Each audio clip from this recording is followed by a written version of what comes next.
Rock and roll, more punk today. Isis, that's your name. Isis Queen is your name on the stage, that's right? It's my name, yeah. Isis, you come from Greece. Your name is from a old Egyptian goddess, the gods of death, the god of birth, of rebirth, queen, and you're the voice of the Barb Wire Dolls. And your look is so. Barb Wire Dolls. Who has got this idea? Pamela Anderson, mainstream at its best, 1996, a horrible movie, but cool music. I've never seen the movie, but I'm sure it's horribly fantastic. There's also a great 70s porno called Barbed Wire Dolls from the 70s. And we thought it would be fun that every time people would search our name, that reference would come up. Every starting on an islet in Crete and in Greece and in Athens. In 2010, there was a fantastic performance I found on the internet. The voice of Greece or something like this, or a TV show you produced here. Yeah, it was Greece's Got Talent.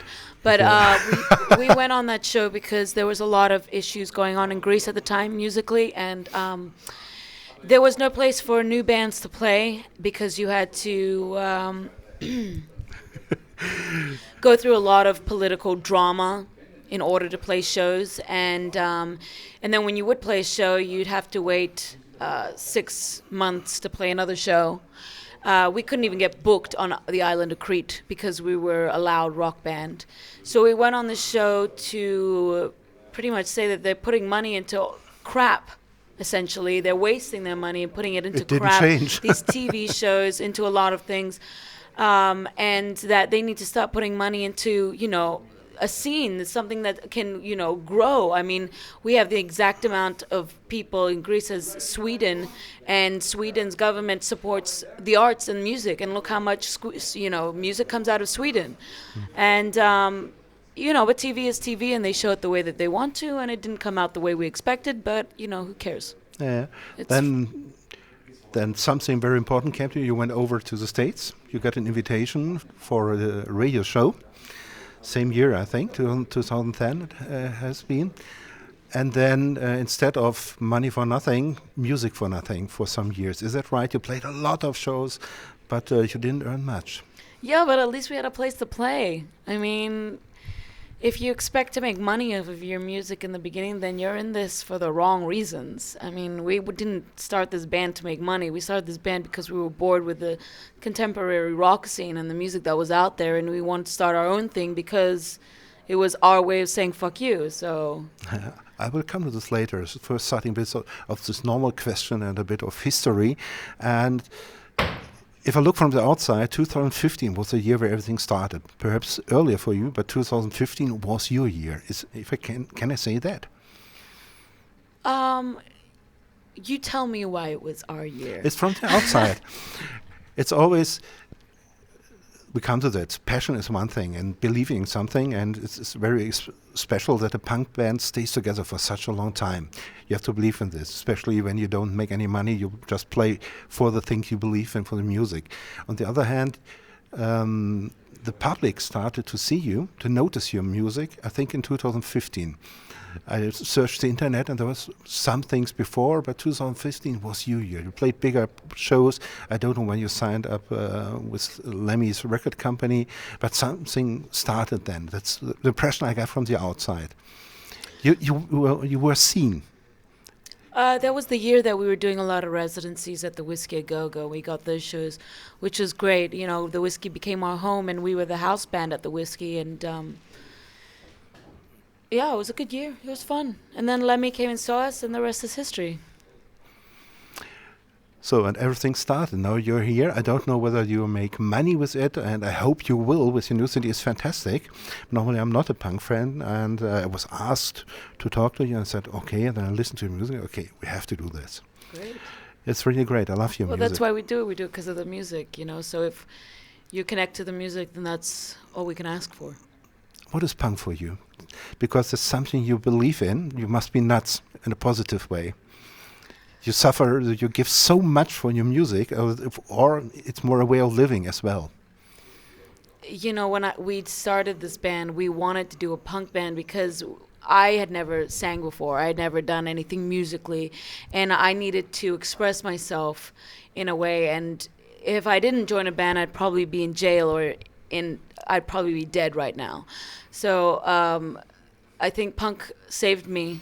And it was because I had the notion that punk rock had no rules. I loved the first wave of punk, and I was interested in it and inspired by the fact that all the first wave of punk bands that came out in the late 70s, they're all different from each other. They all had brought something new to the table. And in order to be punk, you had to show who you really were, not to copy someone else. And the more that you were outrageous and different, you know, the more you were alive and inspired more people. And so, you know, that to me is punk rock. It's being true to yourself, no compromising, no rules, and being the way that you see it fit. And if I have a microphone, then it makes it even better. You're living on stage. On stage you start to live. Can I say this? Sure, yeah. Yeah? Yeah, you can say that. What are you singing about? Punk is always kind of aggressive, but not necessarily a negative aggression. It's aggressive. It's pointing at things, singing about things, saying words, very harsh words, whatever it is, and very often it's political. Can I say it about your music? I think we write music, you know, first of all, songs come to us. We don't try to sit down and write them. And the lyrics are based on things that we know. And, you know, our first album was a very angry album, which was recorded with Steve Albini, and he captured that sound perfectly on that album. And it was inspired a lot by, you know, the political crisis that was going on in Greece at the time, and the situation where, you know, our families and friends have to go through every day, and, you know, on a way we have to go through, even if we don't live there, you know, because we're always touring. But, you know, you can be political without necessarily needing to scream revolution, because, well, we've already done that, but there's no point for us to redo that.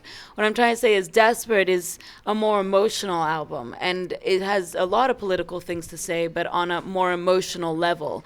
And it's our answer to the revolution that happened in the first album. So, yes, I think that if you're aware of your political situation around you, then you can expand on that on many different levels. Yeah, political, you just have to do something. You have to try to change something. And it all starts with you, inside you. If you can change yourself and if you can change your mind, then you can change the world around you. Whether you like... You called this Athens street music in the beginning, not punk music. I remember seeing this. We called ourselves street rock, yeah. Street rock. And if you play street rock, I think, and you stay together over such a long time, you must be very honest and you must believe in something. Yeah, you have to be an open book, for sure, especially amongst the same people that you go to sleep with and you wake up with every day. You see their faces and they see your faces, and you see things that you don't want to see, and you express things that you don't want to say. But we're a family, you know, and sometimes we're a stronger family than, you know, the people that you're blood related to, because we believe in the same thing. We have the same goal, and it's great and it's beautiful. A lot of questions, but I promise that we do a quickie, not such a long interview, so I jump to the next one. If you look back, I think it has been a hard time. You're touring almost all the time, and you have to, somehow you have to make a living. You have to eat what you get, or you had to eat what you could get, and you had to sleep where you could sleep. But if you look back at that time, is there something where you say, wow, it was so great. There's a memory, I will never forget that. It was very hard, I think. It was very hard. It was very hard because it was, you experience things that you've never experienced before in the most abusive ways sometimes. And, we traveled the world and we did over 700 shows as a DIY band. So you can imagine what we've seen. Just for our viewers at least, and do-it-yourself band. Yeah, I just have to explain into the camera. Do-it-yourself band. Yeah, and we were a do-it-yourself band DIY because we didn't want to follow anyone else's rules. Essentially, there were a lot of major labels that had come and seen us in the beginning, and wanted to pick us up and change our music, change our style, not make us so aggressive and tame us down, and that wasn't for us. That's not why we started music. We got into music because we needed to express something, and that's the beauty with Lemmy. Is Lemmy came in and he wanted to see us the way that we wanted to express ourselves, and based on everything that we've done and based on everything that we've seen, we're not just a new band. We are a new band, but we're a wise band based on the experiences that we've gone through. How many years do the Barb Wire Dolls exist? This will be the 5th year, essentially, yeah. And how does it feel now? You played bigger stages. I don't think that the dream has come true yet, but you're on the way. The dream is experienced every day. Yeah. Every single day, the dream experience. I mean, I get to not work for an asshole that I don't like. I get to do the things that I love to do. I get to experience my dreams, and I get to do them under my terms. And I love what I do. I love what I do. And I think that if you can truly say that and, feel it 100%, then you are living your dream. You truly are. And anyone can do it. If a band like us can do it coming from an island off of Greece that has absolutely no scene and, has no support from anyone around you, then anyone else can do that. Anyone can live their dream. You just have to go out there and do it and not compromise and be strong. Yeah. As I said, a quickie. I promise not to ask too much. Well, I would love to, but again, the question, a memory, where you say, from now on, if you look back, even the last year, where you say, I was allowed there to be there, I was allowed to play there, to be with, or is there something with that?